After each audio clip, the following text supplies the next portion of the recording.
एक खोटं बोलू बाई, दोन खोटं बोलू, दोन खोटं बोलू बाई, तीन खोटं बोलू. बारा चौकी वाडा, दारात गाडी घोडा, घोड्याला खायला पुरण पोळी, बाई रुपेरी थोडा.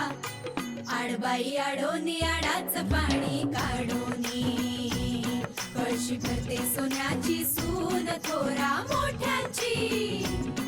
असं सासर नको ग बाई, नाव नुसतं मोठं, नाव नुसतं मोठं, ज्याचं लक्षण भारी खोट. पैलमा गणेश देवा, माझा खेळ मांडला, करीन तुझी सेवा, करीन तुझी सेवा, मला हवा करतार, चंद्रपोळी चौकडीत माझा संसार. तीन दगडांची चूल फुंकणे निखारे, मुठभर जोंधळात सुख माझे सारे. नांदा सौख्य भरे, नांदा सौख्य भरे, नांदा सौख्य भरे, नांदा सौख्य भरे.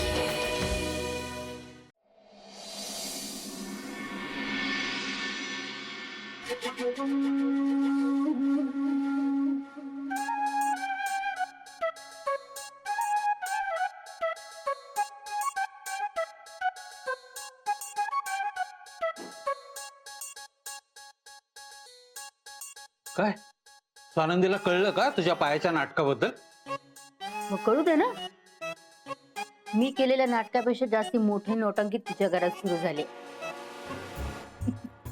त्यामुळे आता मला कुणाचीच भीती नाहीये. झाली का तिच्या बापाला अटक? ते नाही ना कळलं. कळू देते आपल्याला एक नंबरची बिलंदर आहे. आणखीन सावध मात्र झाले. तिच्या बोलण्याने एक गोष्ट लक्षात आली, सीसीटीव्हीचं बीपी शूटअप झालंय. म्हातारीचं बीपी शूट झालंय ना, म्हणजे नक्की घरात काहीतरी झालंय. मला एक तीच शंका येते. स्वानंदीच्या बाबांच्या ऑफिसमध्ये काय झालंय हे बहुतेक घरी कळलं असेल. काय झालंय त्यांच्या ऑफिसमध्ये? ते आपल्याला कुठे अजून कळलंय. मग एवढा चांगला प्लॅन केलाय आपण, संपदाने तो पूर्ण केलाय, म्हणजे ठरल्याप्रमाणे सगळ्या गोष्टी घडल्या असणारच. हे बघ, आपण असे अंदाज बांधण्यापेक्षा मी त्या ठाकूर देसाईला फोन करून विचारतो. नाकाची माशी उडू देत नाही. येतो केला होता फोन मी त्याला.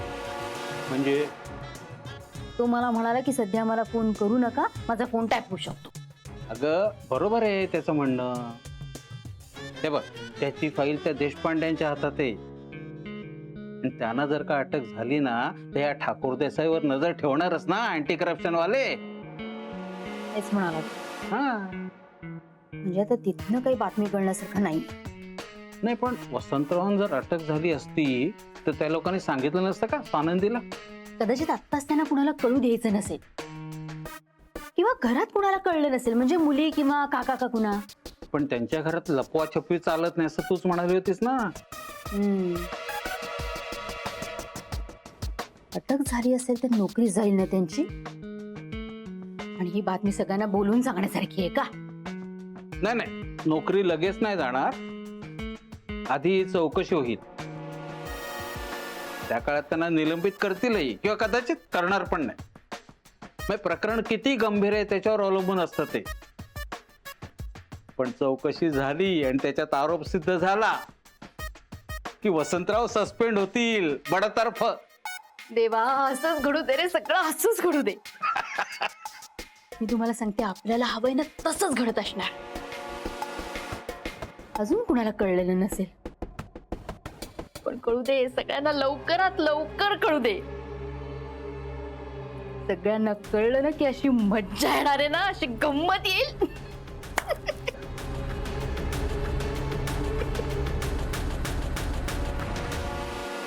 अनिता, मी निघाले ग. आणि डबा घेतलाय मी. काकू, हे की हे पत्र आहे, काकाच्या नावाचं आहे, मगाशी कुरिअरवाला देऊन गेला. अरे हो, ए काकू, हा रिमोट ठेव ना तिकडे, प्लीज प्लीज. ना ठेव ना, जुईली, please. अगं काय हे? काकू, मला भूक लागली ना, प्लीज प्लीज. जा. कधी मुलगी मोठी होणार आहे ना, यांच्या नावाचं पत्र कॉन्फिडेन्शियल आहे. उघडू की नको? नको, पण काही अर्जंट असेल तर मला कळवावं लागेल ना. उघडते मी.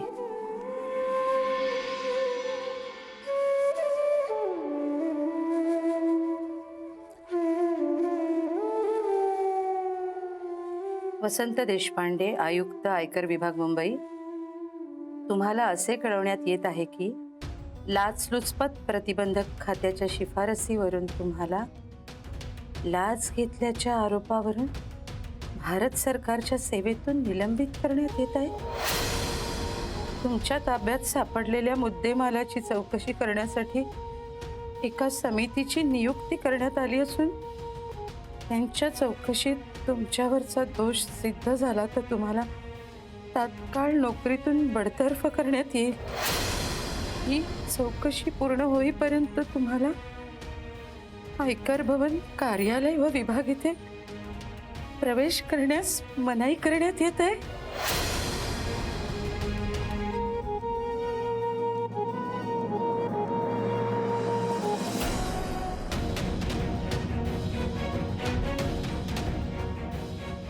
हे काय आहे? कधी झालंय? काल तर हे म्हणून काल उशीर झाला या ना. आम्हाला कोणालाच कसं कळलं नाही? यांना तरी माहित आहे का हे? पण हे तर ऑफिसला निघून गेले, म्हणजे माहीत असून गेले का? आम्हाला कळू नये म्हणून. कुठे गेले असतील? इतकं सगळं घडून गेलं आणि यांनी कोणालाच का नाही सांगितलं? मला पण नाही सांगितलं का?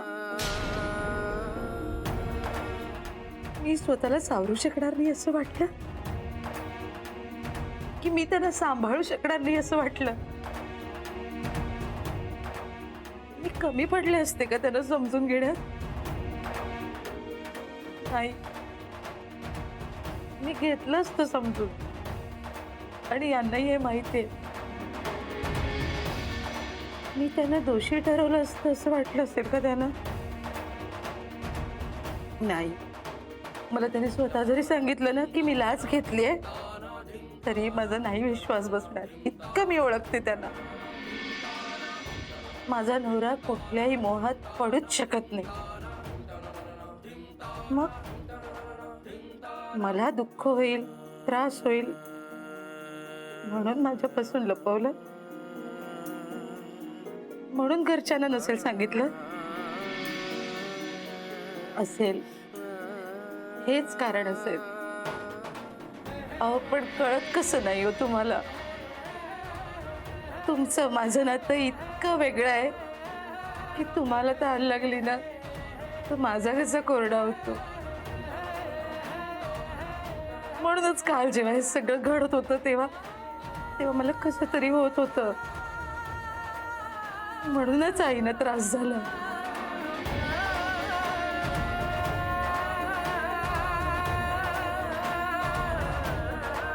मी नाही रडणार.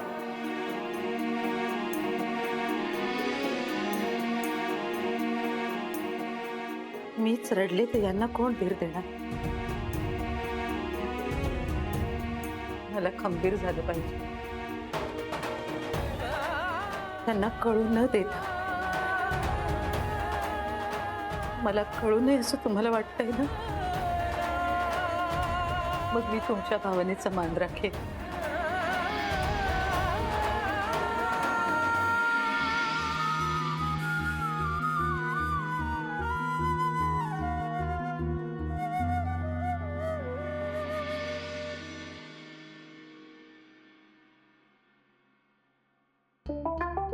आजकाल पेपर उघडला ना की काही चांगलं वाचायलाच मिळत नाही. हे बघ, लाच घेणाऱ्या अधिकाऱ्याला अटक. ह्यांना ना असंच पाहिजे. भ्रष्टाचार करणाऱ्यांना जेलमध्येच टाकलं पाहिजे. युजलेस. अशीच बातमी उद्या बाबांबद्दल छापून आली तर? ओ गॉड, प्लीज प्लीज ही वेळ त्यांच्यावर येऊ देऊ नकोस. मलाच कळत नाहीये मी जे केलंय ते चूक आहे की बरोबर, पण यात बाबांना काही त्रास व्हायला नको.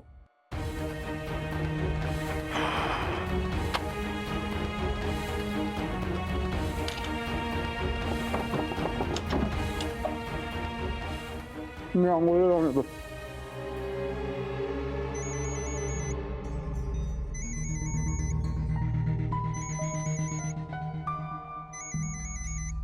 माधव काका आत्ता? हॅलो, हा, काय चाललंय बाळा? काही नाही काका, बोला. तुम्ही कशासाठी फोन केला? हा, तर त्या दिशेची काही वार्ता खबरबात मिळाली की नाही? कुठल्या दिशेची? तुम्ही काय बोलताय मला काहीच कळत नाहीये. अगं म्हणजे ऑफिस मधनं तुझ्या बाबांना काही नोटीस बिटीस आले की नाही?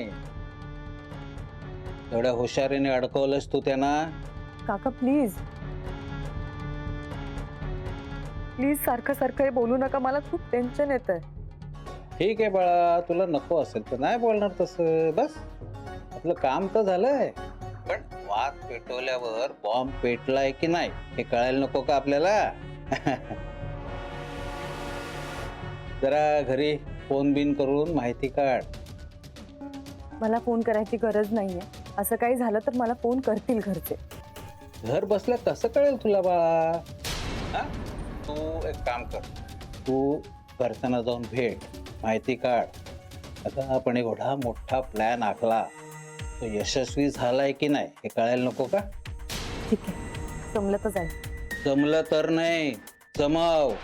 काय बाळा, स्वानंदीवर आळ येऊ नये म्हणून तुझे बाबा आणि घरातले बाकीचे सगळे हे प्रकरण दडपून टाकतील घरातच. तुला काहीही कळू देणार नाही. हो, असं नक्कीच होऊ शकतं. मग माझ्या घरचे स्वानंदीला वाचवण्यासाठी काहीही करू शकतात. काका, आज नाही तर उद्या मी जाणार आहे घरी, बघते काय झालं.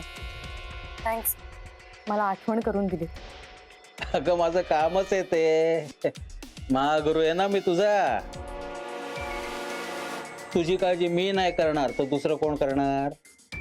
विसरलेच होते, आपल्याला स्वानंदीचं नाक ठेचायचं. हा. पण बाबाच्या काळजीमुळे मी खूप डिप्रेस झाले होते. मला काही सुचतच नव्हतं. तुझे बाबा अगदी देव माणूसच आहेत ग, पण त्यांच्यात नजरेतनं पाडायचंय ना आपल्याला स्वानंदीला. त्यामुळे एखादा शिंतोडा त्यांच्या अंगावर उडणार, पण त्यानंतर त्यांची काळजी घ्यायला तू आहेसच ना. हो, बाबांची काळजी तर मी घेईनच, पण हे सगळं त्या ललिता काकूंनी केलंय हे सिद्ध करायला विसरू नका. हो हो हो, ते लक्षात आहे माझ्या. ठेवू फोन बाळा.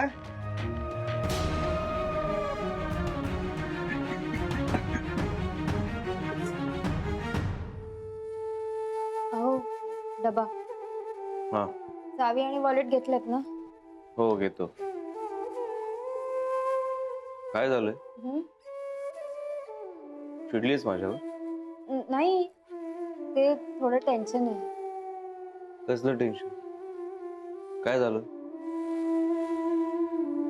तुझ्या घरी काय झालंय का? काही फोन वगैरे आला का? नाही, मीच फोन केला होता. म्हणजे मी फोन केला नसताना तर मला सांगितलं सुद्धा नसतं. आजीची तब्येत बरी नाहीये. हा, आजीची तब्येत बरी नाहीये? काय झालं आजींना? रात्री बीपी शूट झालं होतं, डॉक्टरांना बोलवावं लागलं. अरे बापरे, आता कशात पण ते? आत्ता बरी आहे आजी, पण मला काय वाटतं माहितीये का, मला टेन्शन येऊ नये म्हणून काही लपवलं नसेल ना? नाही, नसेल लपवलं. टेन्शन येईल म्हणून लपवणार नाहीत. मी आज किंवा उद्या भेटून येऊ? हो, अरे जमलं तर म्हणजे काय, जायलाच पाहिजे तू. फक्त आज नको जाऊस, उद्या जा. उद्या मी येईन तुझ्या बरोबर, मला काम कमी ऑफिस मध्ये, आपण जाऊ. नक्की आल तुम्ही? अगं नक्की म्हणजे काय, जायलाच पाहिजे आपण. थँक्यू. काय तू मला थँक्यू म्हणालीस? म्हणजे मी पण तुला थँक्यू म्हटलं पाहिजे ना. हो, तू माझा प्रत्येक प्रॉब्लेम सॉल्व्ह करते, माझ्या प्रत्येक अडचणीत माझ्या पाठीमागे भक्कमपणे उभी असतेस, नाही का? Thank you so much Swanandi. मग आता कळलं, अगं माझं कर्तव्य आहे ते, त्याहून जास्त माझं प्रेम आहे ते. डन, मग आपण उद्याच जाऊया. Yes, that's like my goal. येऊ का मी आता? हो, नीट जाणे. अगं नीट जाणारच मी. तुझा आता मूड नीट झालाय ना, आता कसं मी नीट ऑफिसला पोहोचतो, नीट काम करणार. तुला माहितीये आता उन्हात चांदणं येणार, पावसाची बरसात होणार. असो, नेहमी मी काय म्हणायचं नाही का, पण तरी म्हणतो I love you too. I love you. जा, नीट जा. नाही, बाय. बाय. पोचून मेसेज करतो. बाय.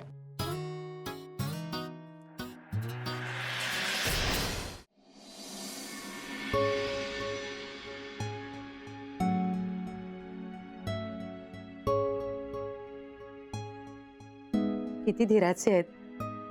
एवढा मोठा आरोप लागलाय पण तो शांतपणे पचवून रोज नव्याने लढताय. काय ग बोलत नाहीयस? तुमचं काय करावं ना हे मला कळत नाहीये. म्हणजे तुमच्यासाठी काय करू याचा विचार करते. पाणी दे जरा. पाणी देतेस ना? हो.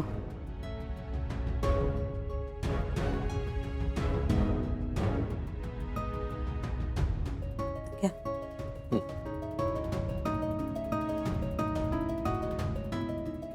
तुम्ही मला काहीही सांगितलं नाहीये, मग मीही तुम्हाला न बोलता धीर दिला पाहिजे, त्यातच तुमचा मान आहे.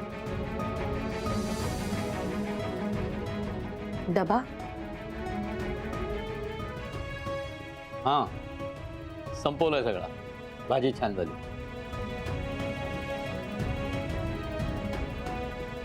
कुठे बसून खाल्ला असेल? उन्हात ना?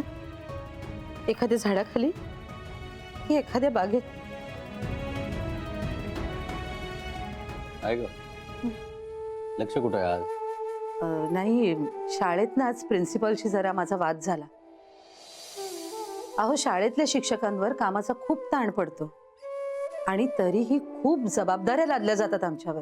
बर, मग? मी त्यांना स्पष्ट सांगितलं की अहो, असं केलं तर आम्ही सिलेबस कधी पूर्ण करणार. तुम्ही टेन्शन नका घेऊ. अहो, हे बोलणं गरजेचं होतं. जे योग्य नाही ते दाखवणं आवश्यक होतं. नाही, तू बरोबरच बोललीस. माझा पूर्ण पाठिंबा आहे तुला. मी नाही काही टेन्शन वगैरे घेत. माझी माणसं असं कधी चुकीचं वागणारच नाही त्याची खात्री आहे मला.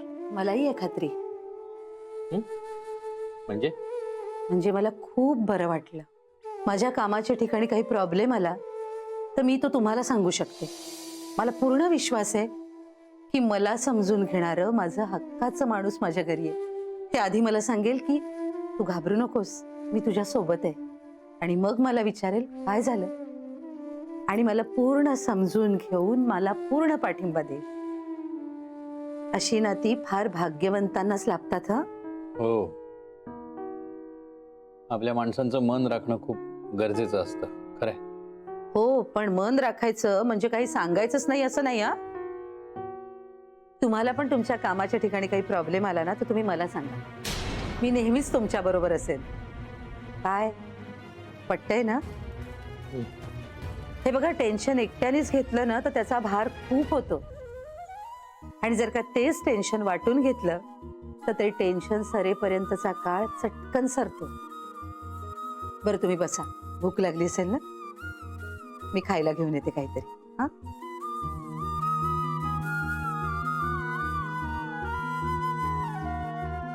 याच आपुलकीनं माझं तोंड शिवलंय ग.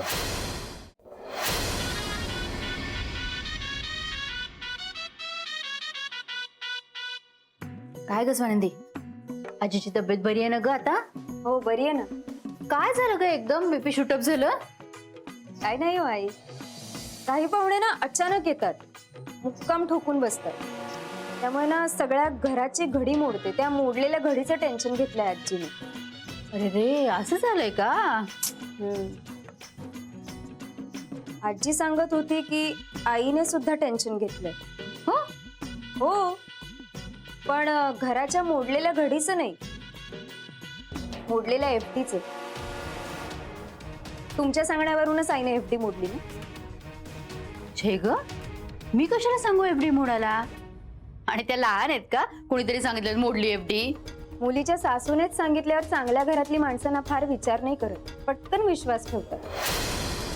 तुम्हीच आईकडे पैसे मागितलेत म्हणून तिला एफडी मोडावी लागली, माहितीये मला. तिकडून कळलं का तुला? चला बरं झालं, आता मला सांगायला नको तुला काही. तुम्हाला काय म्हणावं ना तेच कळत नाहीये मला. काहीच नको म्हणूस तू. किती हात पसरून मला ताब्यात घेण्याचा प्रयत्न केलास ना तरी तुझ्या कह्यात येणारी नाहीये मी. सत्य आहे. बरं ते जाऊ दे. ज्या मंगळसूत्रासाठी माझ्या आईकडून पैसे घेतलेत ते मंगळसूत्र मला बघायला तरी मिळेल ना? हो अगं तुझ्यासाठीच आणलंय, थांब देऊनच टाकते तुला.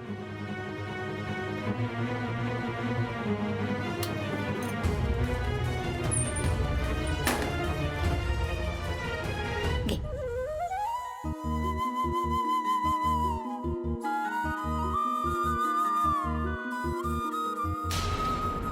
अगं काय बघतेस एवढं? घाल ना गळ्यात. आई, हे मंगळसूत्र खोटं आहे. हो माहितीये मला,